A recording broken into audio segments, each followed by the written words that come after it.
ओम नमो भगवते वासुदेवाय। ओम नमो भगवते वासुदेवाय। ओम नमो भगवते वासुदेवाय। नारायणं नमस्कृत्यं नरं चैव नरोत्तमं देवीं सरस्वतीं व्यासं ततो जयमुदीरयेत्। नष्टप्रायेषु अभद्रेषु नित्यं भागवत सेवया भगवती उत्तमश्लोके भक्तिर्भवति नैष्ठिकी। कृष्णाय वासुदेवाय देवकी नंदनाय च नन्दगोपकुमाराय गोविन्दाय नमो नमः।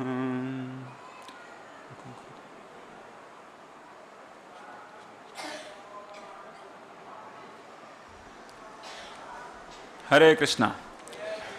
तो आज की श्रीमद् भागवतम की कक्षा में आप सभी भक्तों का मैं स्वागत करता हूँ। हरि बोल। तो आज हम लोग श्रीमद् भागवतम के तृतीय स्कंद के देखता हूँ ये बुक और यहाँ पे 5वें अध्याय के 22 नंबर से 26 नंबर श्लोक तक पढ़ेंगे। बोर्ड पे कौन सा नंबर है थोड़ा मुझे बताएं। हाँ 23 नंबर है। ओ बीच वाला दिया गया है मतलब 22 से 26 श्लोक मुझे दिया गया। मुझे लगा कि 26 नंबर होगा, लेकिन चलो बीच में 23 है, कोई बात नहीं। तो हम लोग 22, 23, 24, 25, 26 सभी श्लोक पढ़ेंगे और श्लोकों के तात्पर्य से जो निहित सिद्धांत है उसके ऊपर चर्चा करने की चेष्टा करेंगे। ठीक है। हरे कृष्ण। और 23 नंबर श्लोक जब आएगा उस समय हम लोग रिपीट कर सकते हैं। उसमें रिपीट करेंगे। ठीक। सो 22 नंबर श्लोक। यहाँ पे हम लोग देख रहे हैं कि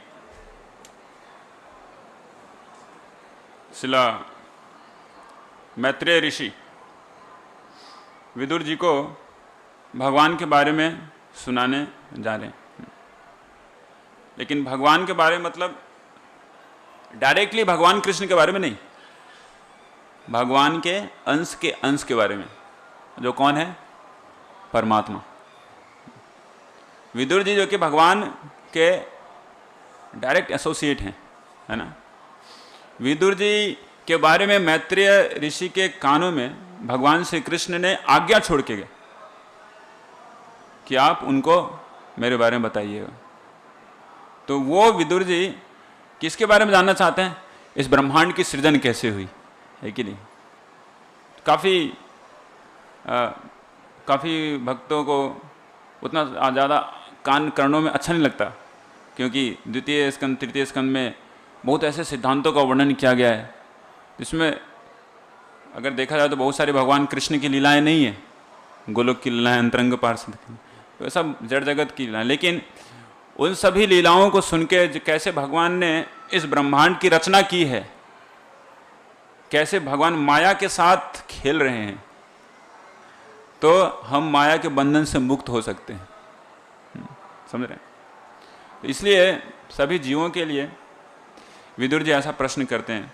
और दूसरा कारण यह भी है क्योंकि भगवान श्री कृष्ण उसी समय इस संसार को छोड़ के चले गए भगवत धाम, तो उनकी विरह में पुनः फिर से ना आ जाए, और इसलिए थोड़ा सा हट के प्रश्न पूछते हैं, है कि नहीं। तो हम लोग तो देखते हैं कि भगवान के बारे में विरह मेरे हृदय में तो बिल्कुल नहीं है, आप भक्तों के हृदय में अवश्य हो। लेकिन भक्त लोग ऐसे, विदुर जी उद्धव जी बोल रहे हैं कि भगवान हमेशा याद आते, भगवान को बुलाना चाहते हैं।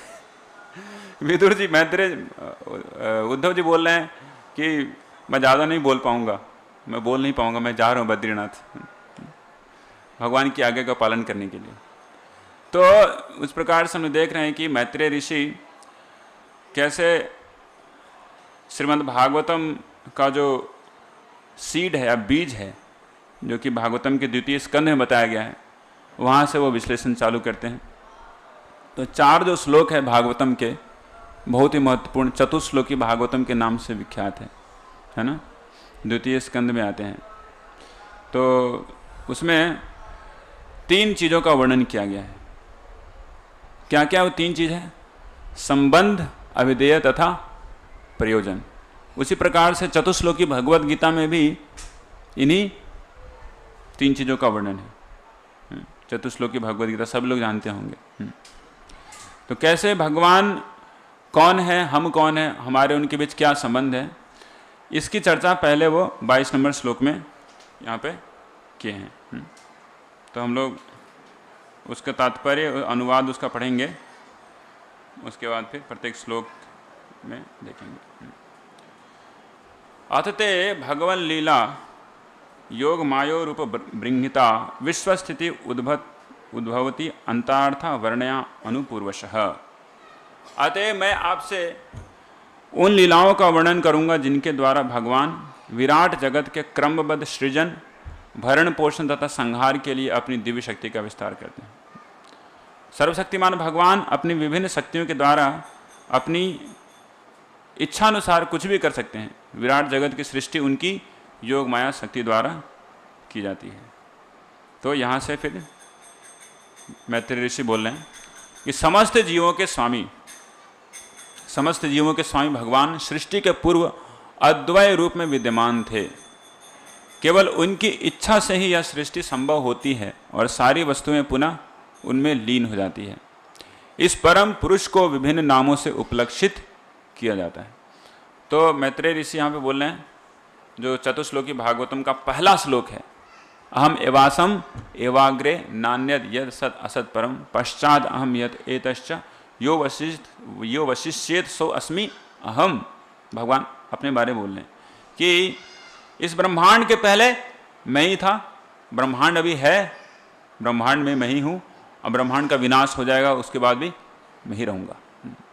तो मैत्रेय ऋषि यहाँ पे साफ साफ बता रहे हैं, चतुश्लोकी भागवतम जो है उसके ऊपर मायावादियों के द्वारा काफ़ी विश्लेषण किया गया है और उसमें जो भगवान बोले अहम का गलत अर्थ बताया गया है। अहम मतलब बोलते हैं कि मैं ही हूँ, विवर्तवान। तो यहाँ पे साफ साफ बताया जा रहा है भगवान एक भगवान है, वो भगवान एक आसेद अग्रम, अग्रम मतलब आगे। इस ब्रह्मांड के क्रिएशन से पहले कौन थे? भगवान एक ही भगवान थे, एक ही भगवान एक आसेद अग्रम आत्मा आत्मनाम विभु, और वो विभु हैं। 2 तरह के जीव हैं, अणु तथा विभु। अणु कौन है? हम लोग अणु हैं, और भगवान कौन है? विभु है। तो यहाँ पे अणुओं की बात नहीं, साफ साफ दिख रहा है यहाँ पे, हम अणु नहीं, हम विभु नहीं, हम अणु हैं। लेकिन कौन इस ब्रह्मांड के सृजन से पहले थे? वो अणु थे या विभु थे? विभु थे।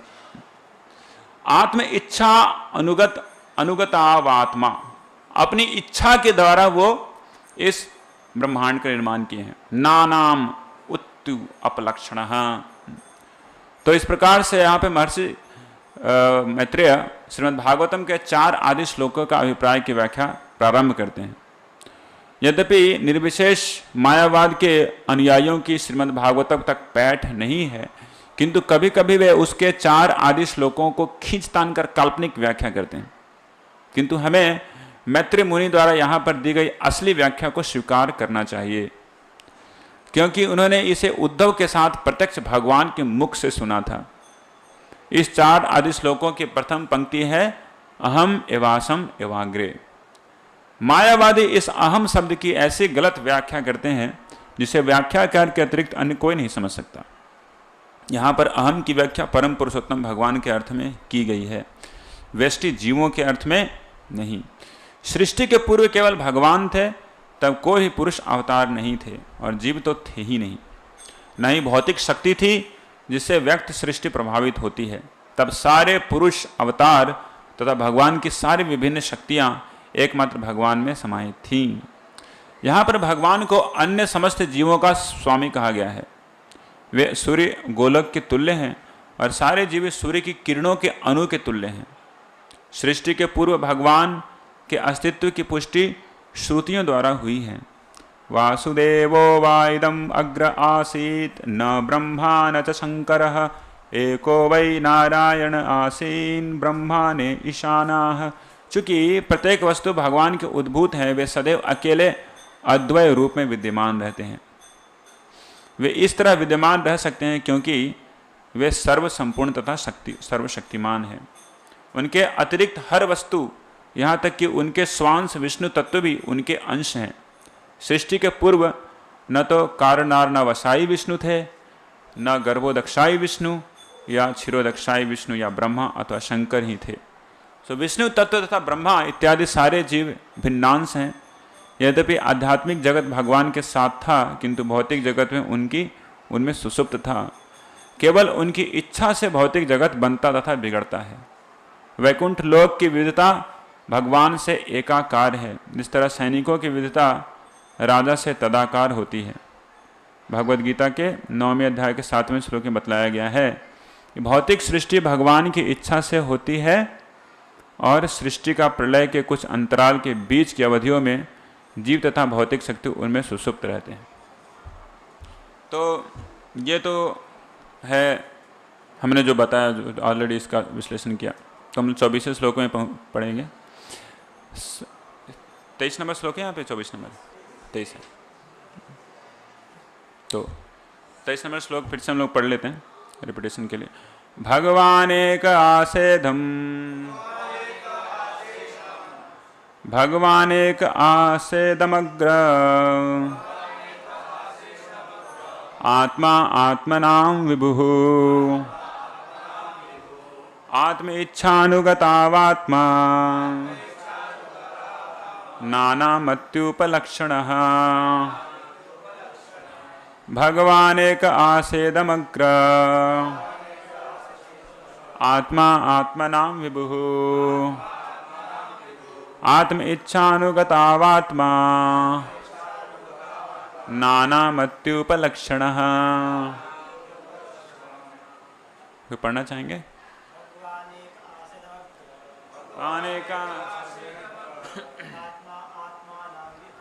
आत्मा आत्मनां विभुः,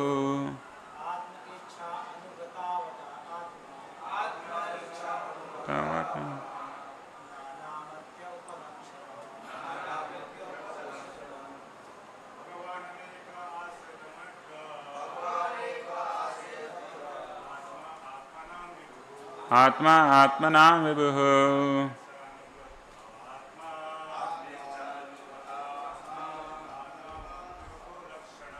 नानामत्युपलक्षणः। और कोई पढ़ना? यस, पढ़िए पढ़िए पढ़िए। भगवान एका से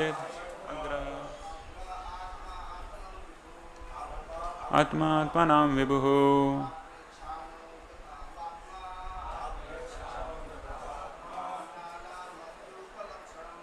नानामत्युपलक्षणम्। भगवान एकासेदमग्र, आत्मा आत्मनां विभुः, अनुगतावात्मा, नानामत्युपलक्षणः। भगवान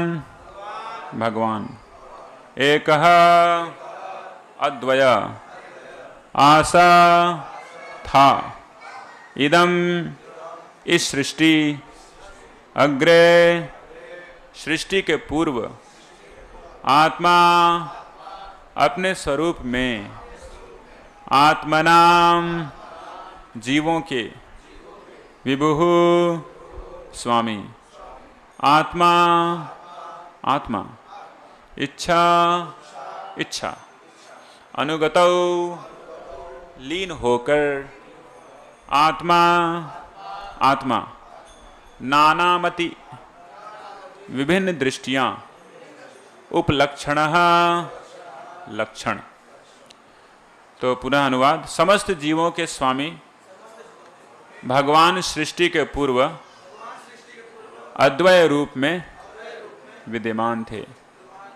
केवल उनकी इच्छा से ही यह सृष्टि संभव होती है और सारी वस्तुएं पुनः उनमें लीन हो जाती हैं। इस परम पुरुष को विभिन्न नामों से उपलक्षित किया जाता है। तो भगवान श्री कृष्ण, सृजन से पहले भगवान श्री कृष्ण ही है, बीच में भी कृष्ण ही है और बाद में भी कृष्ण ही है। तो फिर बीच में इस सृजन बनाने की मन कहाँ से आ गई? भगवान बोल रहे हैं यहाँ पे, भगवान अपनी इच्छा से बनाते हैं, है कि नहीं? ये संसार बना के क्या मज़ा आता है भगवान को? किसको मज़ा आता है? संसारियों को मज़ा आता है कि भगवान को मज़ा आता है? हाँ, किसको मज़ा आता है? किसी को मज़ा नहीं आता, है कि नहीं? सज़ा मिल रहा है। लेकिन भगवान की इच्छा है। क्यों भगवान की इच्छा है? क्योंकि सभी जीव भगवान के साथ हैं, सुसुप्तावस्था में है, सुसुप्तावस्था में कहीं पे हैं। क्योंकि ये जो संसार है, संसार के बाहर कौन सा जगत है? चिन्मय जगत है ना, चिन्मय, या फिर उसको वैकुंठ कहते हैं। तो वैकुंठ जगत में भगवान और चिन्मय जगत के जितने भी पदार्थ हैं सब कुछ एक ही तत्व है, अद्वय है। समझ रहे हैं?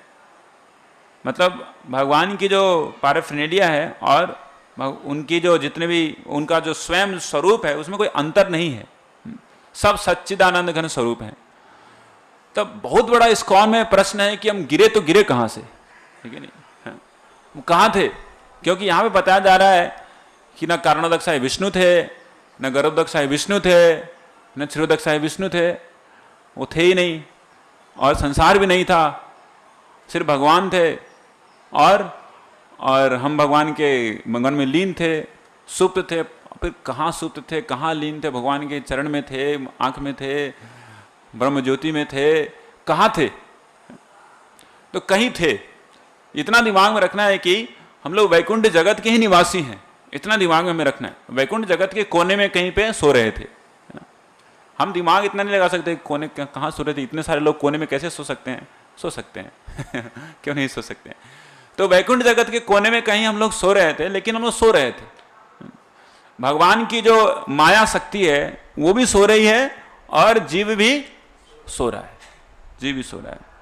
भगवान के जो चिन्मय धाम में सो रहे हैं, ये समझना चाहिए। क्योंकि ज़्यादा माथा अगर लगाते हैं, कई बार भक्त लोग उसी में अटक के रह जाते हैं, है कि नहीं? भगवत भक्ति नहीं कर पाते। प्रभु जी पहले बताइए कहाँ से गिरे थे हम, पहले बताइए कहाँ से गिरे थे। नहीं, ये वाला कन्फ्यूजन जा ही नहीं रहा है, कहाँ से हम लोग गिरे हैं। तो भैया जहाँ से भी गिरे हैं, निकलने का रास्ता भगवत गीता में बताया गया है, तो उसकी आप परवाह कीजिए। गिरे कहाँ से, नहीं गिरे, मतलब गिरे हुए हैं उतना पता है ना। हाँ प्रभु जी उतना तो पता है कि गिरे हुए हैं, लेकिन कभी कभार भूल जाते हैं तो हम लोग सभी गिरे हुए हैं, कहाँ से गिरे उसका कोई ठिकाना नहीं है। तो भगवान ने गिराया क्यों? गिराया, भगवान का जबरदस्ती मन था कि चिन्मय जगत में सो रहा है बेटा, उसको गिराओ नीचे, जा नीचे, जा नीचे, जा, दुख भोग, संसार दावानल तो भगवान बताते हैं कि भगवान स्वयं ये कुछ क्या बोलते हैं उसको, अधूरापन फील कर रहे थे। भगवान अधूरापन फील कर रहे हैं, बता दे रहा है। अपने स्वांशों तथा विभिन्नांशों के बिना वे अपने को अपूर्ण अनुभव कर रहे थे। भगवान को भी अपूर्ण अनुभव कर सकते हैं, लेकिन कर रहे हैं आप अपने आप को अपूर्ण। भगवान को बोला जाता है वो आत्म काम है, वो आत्मा राम है, उनको किसी भी चीज की कमी नहीं है, लेकिन फिर भी कमी है। यही है प्रिंसिपल हमारा, अचिंत्य भेदा भेद तत्व। जो कहीं भी लगा दीजिए आपका इक्वेशन सॉल्व हो जाएगा, है कि नहीं? भगवान आत्मा राम है, अपितु वो अपूर्ण फील कर रहे हैं। क्यों? कि कुछ जीव अभी भी हैं जो कि भगवान की चिन्मय सेवा में फिर से नहीं लगे, है कि नहीं? तो लोगों को चिन्मय सेवा में लगाने के लिए तो पहले तो जगाना पड़ेगा, है कि नहीं? भक्त लोग कभी सोते रहते हैं मंदिरों में, आश्रम में, तो पहले तो जगाना पड़ता है उनको। और जागते ही तुरंत हरिनाम नहीं लेते हैं, जागते हैं तो फिर आंखें मलते हैं, उसके बाद फिर वॉशरूम जाते हैं, मुंह धोते हैं। इन सभी चीज़ों का डायरेक्टली भगवान की सेवा से कोई संबंध है? आंखें मंजना, उठना, बाथरूम जाना, कोई संबंध है? कोई संबंध नहीं है। लेकिन ये अगर अरे कम से कम जगह तो कुछ कर तो रहा है, हाँ? करते करते भगवान की सेवा कर लेगा।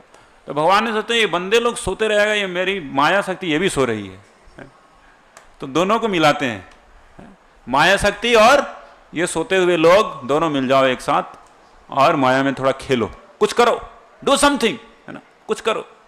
करते करते करते कहीं करते करते करते कहीं भक्ति करने लगा। वाह! तो भगवान की इच्छा है कि जितने भी सभी जीव हैं वो जागे। कैसे जागे? जैसे हम लोग जगे हुए वैसे, है ना। कैसे जागे? ऐसे कृष्ण भावना में जागे। भगवान की यही इच्छा है। इसी के लिए पूरे ब्रह्मांड का भगवान ने क्या क्या निर्माण किया है। हम लोग जगे हुए हैं ना। कितने लोग जगे हुए हैं? सब लोग जगे हुए हैं, सब लोग जगे हुए हैं, सब लोग जगे, सब लोग जगे हुए हैं। आप लोग तो जगे हुए हैं ही कम से कम। तो इस ब्रह्मांड में 3 तरह का चेतना है। पहला चेतना जो है वो उसको कहते हैं सतोगुण की चेतना, जिसमें लोग आंखें खुली हुई हैं, जगे हुए हैं, लेकिन भगवान को स्मरण नहीं कर रहे हैं। वो भी एक तरह का निद्रा है, लेकिन निद्रा सतोगुण में निद्रा है ना। कोई दुनिया में इतना सारा काम कर रहे हैं लोग, ये कर रहे हैं, फलाने कर रहे हैं, ढिमकाने कर रहे हैं, वो भी जगे हुए, एक तरह के जगे हुए हैं, लेकिन एक तरह अगर चिन्मय जगत से देखा जाए तो वो भी सो रहे हैं, लेकिन कौन सी गुण में सो रहे हैं? सतोगुण में सो रहे हैं, सतोगुण में सो रहे हैं। और उससे नीचे आता है कौन सा गुण? रजोगुण। सब लोग तो जानते हैं, भगवत गीता पढ़े। तो रजोगुण में सोना क्या होता है? सही में सोना। हम लोग सोते हैं, सब लोग सोते हैं ना।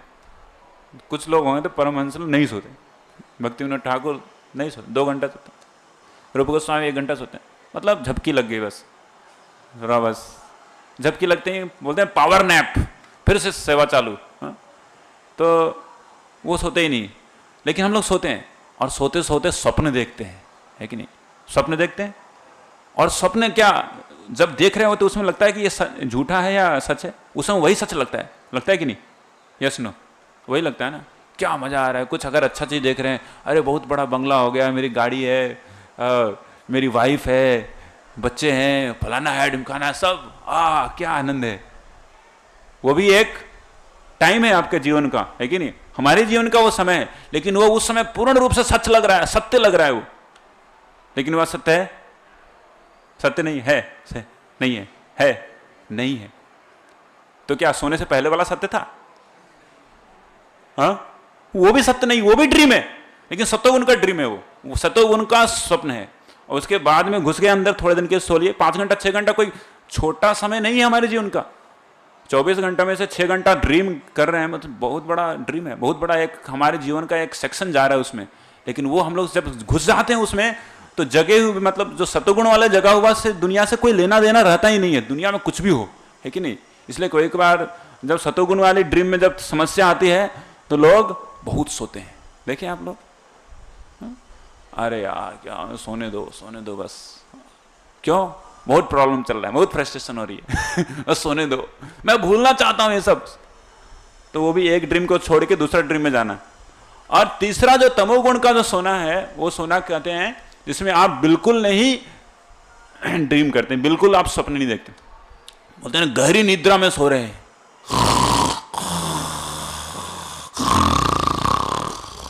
पूरा गहरी निद्रा में सो रहा है, उसको कुछ भी पता नहीं, पूरा कुछ भी उसको स्वप्न नहीं आ रहा है, वो तमोगुण। तो हम लोग इस 3 ही जो चेतना है उसमें रहते हैं। लेकिन सही में जगना क्या है? सही में जगना यह है कि आप भले ही सो रहे हैं, जाग रहे हैं, आप कृष्ण स्मरण कर रहे हैं, वही सही में जगना है।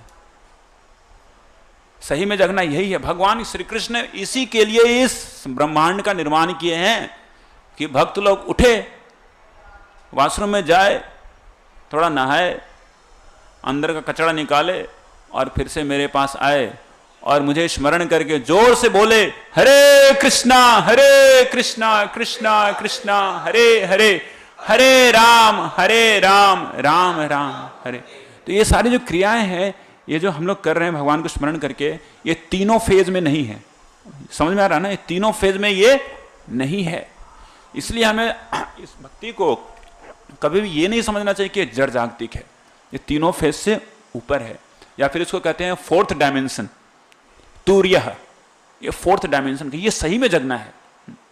और उसी के लिए भगवान ने क्या किया, मैंने असंत मिवात्मानम सुप्त शक्तिर असुप्त दृक्, सभी उनकी जो माया शक्ति है और कुछ जीव हैं वो क्या कर रहे हैं, सो रहे हैं। तो भगवान अपूर्ण लगता है कि इन लोग कब तक सोएंगे, है ना। कभी कभार देखते हैं ना, बच्चे बहुत ज़्यादा सोते हैं तो घर वालों को, बेटा कब तक सो जाएगा तू, उठ जा। प्रभुपाद जी भी जगाते हैं, rascal get up rascal, how long will sleep in the lap of which called Maya, how long will sleep, get up, उठ जा, बोलते हैं कि नहीं। उस तरह से भगवान चाहते हैं कि सब लोग जागे। हाँ, उत्तिष्ठ जागृत, उपनिषद में बोला गया, उत्तिष्ठ जागृत प्राप्य वरण्य बोधत, उठो जागो और प्राप्त करो। आपको वर एक प्राप्त है, वर दिया गया है आपको, लेकिन आप उसको भूले हुए हैं। हमारे पास वर क्या है, वर क्या है हमारे पास, भगवान के साथ हमारा एक भूला हुआ संबंध, जिसको हम लोग भूले हुए हैं, संबंध है जो कि हम लोग भूले हुए हैं। कृष्ण भक्ति साध्य कबू नोए, श्रवणादि सुत्ते चित्ते करोए उदय। ये हम लोग श्रवण कीर्तन करके इसका उदय कर सकते हैं। हमारे हृदय में भगवान के प्रति भक्ति शाश्वत काल से है, इसके प्रति हम लोग भूले हुए हैं। तो इसी के कारण भगवान ये पूरे ब्रह्मांड की रचना की है, सुप्त शक्ति असुप्त दृक्। और उसके बाद फिर कैसे पूरे ब्रह्मांड का भगवान जागरण करते हैं। सवा एतस्य संदृष्ट शक्ति सद असात्मिका माया नाम महाभाग येदम निर्ममे विभु। तो 25वें श्लोक में बताया जा रहा है कि भगवान बहिरंगा शक्ति के दृष्टा हैं। भगवान बहिरंगा शक्ति सोई हुए उसके ऊपर दृष्टिपात करते, और इससे क्या होता है, शक्ति सद असदात्मिका। और वो जो शक्ति है भगवान की बहिरंगा शक्ति, वो फिर अपनी क्रिया चालू कर देती है, उठ जाती है, वो उठ जाती है। माया नाम, उसका क्या नाम है, माया, महाभाग येदम निर्ममे विभु। इस तरीके से विभु भगवान श्री कृष्ण इस माया को जगाते हैं। माया है लेकिन वो सोए रही है तो उसको जगाते हैं। तो यहाँ पे वर्णन किया गया है कि ये वैसे ही है जैसे कोई पुरुष अपनी सोई हुई पत्नी को जगाता है उसके साथ आनंद भोग करने के लिए, है कि नहीं, उठो उठो उठो, उसको जगाता है। उसी प्रकार से भगवान ये जो सोई हुई इसको माया शक्ति उसको जगाते हैं, क्योंकि उसको भी सेवा में लगाना है। माया की सेवा, क्या माया की सेवा है, हमें एक्शन में रखना, हमें सेवा में रखना, 3 गुणों की सेवा में हमें लगाए रखना। सभी जीवों को लगाए हुए हैं माया देवी, सभी जीवों को अपनी सेवा में लगाई हुई है कि नहीं, सेवा में लगाए हुए हैं। तो इस प्रकार से भगवान की अध्यक्षता में सारे जगत का फिर क्या होता है, निर्माण होता है। तो प्रधान के रूप में भगवान अपनी दृष्टिपात करते हैं, किसके ऊपर, माया शक्ति के ऊपर, प्रधान के ऊपर। तो प्रधान एजिटेटेड हो जाते हैं, इसको क्या बोलते हैं, वो उसमें विकार आना चालू होता है। और फिर 3 गुणों का निर्माण होता है। जब 3 गुणों का निर्माण हो गया और सभी जीव भगवान के चक्षु के द्वारा उसमें प्रेषित किए जाते हैं, तो वो फिर चेंज हो जाती है और बन जाती है महत तत्व। तो ये सब कैसे सृजन हुआ है इसके बारे में पूरा डिटेल से बताएंगे भगवान मैत्रेय ऋषि, जो कि भगवान के ही वर्जन को बता रहे हैं। काल वृत्त्या तो मायायाम गुणमय्याम अधोक्षजा पुरुषेण आत्मभूतेन वीर्यम आधत्त वीर्यवान। तो इस प्रकार से भगवान फिर माया शक्ति और जीवों को पुनः उसको क्या करते हैं, जगाते हैं। क्यों? क्योंकि भगवान का काम है कि उनका नाम है रसिक शेखर, रस को हमेशा बढ़ाना चाहते हैं। तो जितने ज़्यादा लोग भक्ति में जुड़ते हैं, संकीर्तन करते हैं, उतना ज़्यादा आनंद आता है। कम आता है, ज़्यादा आता है, हाँ ज़्यादा आता है, ज़्यादा आता है। तो भगवान चाहते हैं कि भक्तों की संख्या बढ़े, भक्तों की संख्या बढ़े। जैसे पंच तत्व के बारे में चैतन्य चरितामृतकार कृष्णदास कविराज गोस्वामी बोलते हैं, पंच तत्व एक आत्मा, पंच तत्व एक वस्तु नहीं किछु भेद, रस आस्वादिते तबु विविध विभेद। तो पंच तत्व जो हैं, श्री कृष्ण चैतन्य प्रभु नित्यानंद श्री अद्वैत गदाधर श्रीवासादि गौर भक्त वृंदा। ये भगवान श्री कृष्ण ही 5 रूप में विभाजित हैं। एक श्री कृष्ण स्वयं है, रूप भक्त रूप। उसके बाद नित्यानंद प्रभु भक्त स्वरूप, अद्वैत प्रभु भक्त अवतार, गदाधर प्रभु भक्त शक्ति, और श्रीवास ठाकुर भक्त के नाम से मशहूर विख्यात। तो ये जो श्रीवास ठाकुर हैं, ये श्रीवास ठाकुर कौन है? हम में से ही जैसे एक कोई जीव है। तो ये 5 मिलके क्या करते हैं? आनंद उपभोग करते हैं, प्रेम भक्ति, जिसका वर्णन किया गया है। बहु कांता बिना न है रस उल्लास, लीला रस हाय लागी रसेर प्रकाश। तो बहुत ज्यादा भक्तों की जब संख्या बढ़ती है तो रस का उल्लास बढ़ता है कि नहीं? रस का उल्लास। तो भगवान चाहते हैं कि सभी जीव मेरी सेवा में लगे, सभी जीव हरिनाम संकीर्तन में भाग लें, इससे रस का उल्लास और बढ़े। इसी के वास्ते भगवान श्री कृष्ण अपने को प्रकाश करते हैं कारणोदक्षाई विष्णु के रूप में, और कारणोदक्षाई विष्णु के रूप में अपने आप को प्रकाश करके फिर माया शक्ति के ऊपर अपनी दृष्टिपात करते हैं। दृष्टिपात करके अब सभी जितने भी जीव हैं उनको माया शक्ति के अंदर प्रवेश करते हैं।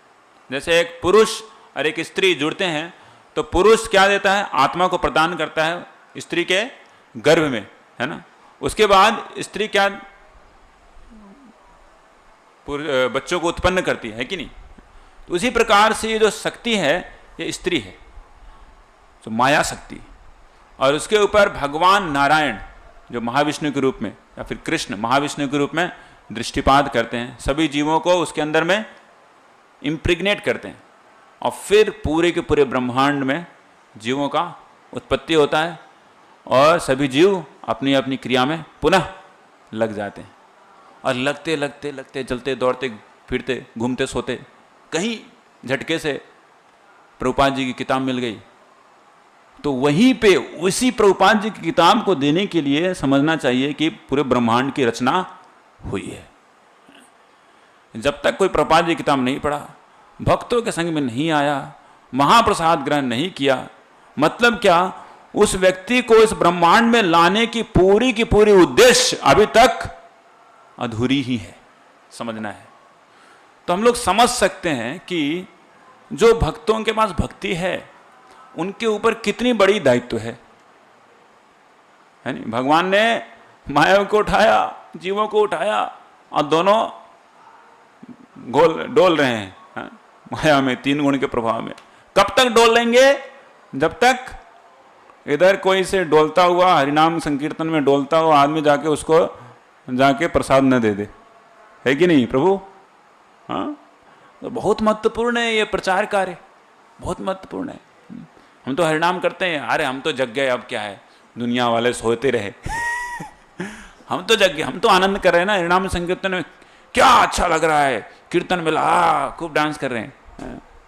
लेकिन इतने सारे जीव यहाँ पे घूम रहे हैं, उधर वो पब में और पार्टी में डांस कर रहे हैं दारू पी के, उनको कौन जगाएगा? उनको कौन जगाएगा? उनको आपको जगाना है ना, है नहीं? जगाना नहीं प्रभु जी उस दिन बोल रहे थे हम जगाने के जाएंगे, प्रचार के लिए जाएंगे, बहुत अच्छा है।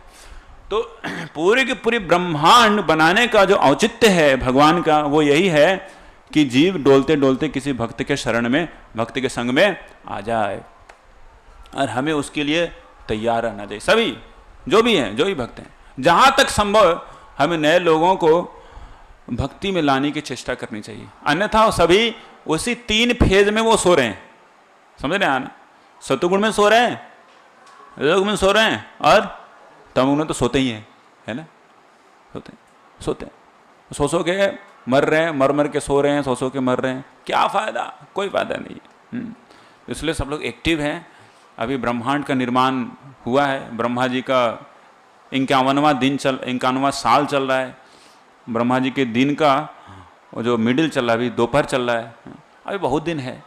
और हम लोग भगवान की कृपा से, महाप्रभु के भक्तों की कृपा से भक्ति में आए हैं, तो इसका तो आप लोग आनंद उपभोग कर ही रहे हैं, श्रवणम कीर्तनम विष्णु स्मरणम कर रहे हैं, लेकिन साथ साथ में हमें अवश्य ही मन में रखना चाहिए कि कितने से कितने ज़्यादा लोगों तक भगवान की भक्ति को पहुंचा सकें, जिससे कि भगवान की उसे पूरे ब्रह्मांड के निर्माण की जो प्रक्रिया है वो सफल हो सके। और इसलिए भगवान उन भक्तों को बहुत प्रिय होते हैं। बहुत प्रिय मतलब नहीं कि बहुत ज़्यादा प्रिय होते हैं, क्योंकि ये बंदा मेरा जो पर्पज है पूरे ब्रह्मांड को बनाने का, उसमें हेल्प कर रहा है। ओह, अरे दुनिया में कुछ भी हो ना हो, इसका तो उद्धार मैं करूँगा ही। हाँ। इसलिए वो सबसे अति प्रिय होता है। भगवान भगवद्गीता में बताते हैं कि पूरे ब्रह्मांड का क्रिएशन होने का जो पर्पस सॉल्व कर रहे हैं कौन? जो भक्त प्रचार कर रहे हैं। हरि बोल। कभी ये नहीं सोचना चाहिए कि अरे प्रचार कर रहे हैं, ये कर रहे हैं, फलाना कर रहे हैं। नहीं, हमें जो आचार्यों का, श्रील प्रभुपाद जी का, महाप्रभु की वाणी को सुन के पुनः उनकी सेवा में युक्त होना चाहिए। यही पूरे के पूरे ब्रह्मांड का पर्पज है। संसार का सार यही है कि हम भगवान की श्री कृष्ण भक्ति करें, हम जाग जाएं, भगवान की कृष्ण भावना में आए। कृष्ण भावना मतलब कृष्ण की भावना है कृष्ण का स्मरण है। सवई मन कृष्ण पादार विंदो। और अन्य जीवों को भी भगवान श्री कृष्ण की भक्ति में लाने की यथेष्ट प्रचेष्टा हो। इस प्रकार से हमारा जीवन सक्सेसफुल आएगा। अब भगवान अपूर्ण फील कर रहे हैं, वही पूर्णता फील करेंगे, है कि नहीं? जब आप प्रचार करते हैं तो सही में आप पूर्ण फील करते हैं। क्यों? क्योंकि भगवान आपके लिए पूर्ण फील कर रहे हैं। आह, क्या आनंद है। ये बंदा जाके किसी को भगवद गीता दे दिया, किसी को प्रसाद वितरण किया, किसी को हरिनाम दिया, तो वो आनंद क्यों आता है? क्योंकि भगवान प्रसन्न होते हैं। ये सबसे बड़ी सेवा है भगवान की, जीवों को भगवान के पास लाना। इससे भगवान प्रसन्न होते हैं और सभी जीव प्रसन्न होते हैं। तो मैं आज की कक्षा को यहीं पे विराम दूंगा।